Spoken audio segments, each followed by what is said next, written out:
আসসালামু আলাইকুম এভরিওয়ান। ইলিশ মাছ পছন্দ করে না এমন মানুষ হয়তো খুঁজেই পাওয়া যাবে না। যারা কখনো মাছ খেতে চান না, আমার মনে হয় তারাও ইলিশ মাছ খান। ইলিশ মাছ কিন্তু সব সবজি দিয়ে খেতে ভালো লাগে না। কুমড়, কচুর মুখী আর বেগুন দিয়ে ইলিশ মাছ খেতে কিন্তু অনেক বেশি ভালো লাগে। আজকে আমি রান্না করব বেগুন দিয়ে ইলিশ মাছ।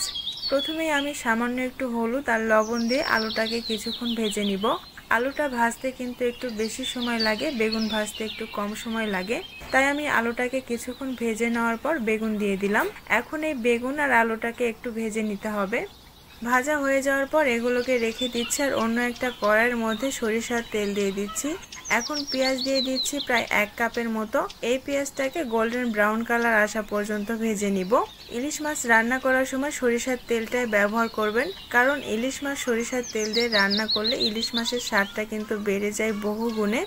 যখন পেঁয়াজটা গোল্ডেন ব্রাউন কালার চলে আসবে তখন এখান থেকে কিছুটা পেঁয়াজ বেরেস্তা আমি উঠিয়ে নিচ্ছি। আর যে পেঁয়াজ বেরেস্তা আমি উঠিয়ে রাখলাম সেটা পরবর্তীতে ব্যবহার করব। এবার বাকি পেঁয়াজ বেরেস্তার মধ্যে পানি দিয়ে দিব, যেন বাকি মশলা অ্যাড করতে করতে পেঁয়াজ বেরেস্তাটা পুড়ে না যায়। এখন আমি মশলাগুলো অ্যাড করব।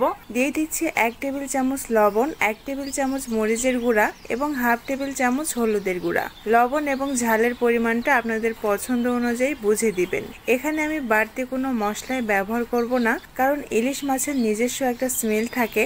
যদি আদা রসুন বাটা, ভাজা জিরার গুঁড়া এবং ধনের গুঁড়া ব্যবহার করেন তাহলে সেই স্মেলটা নষ্ট হয়ে যায়। যদি আপনারা চান তাহলে ব্যবহার করতে পারেন।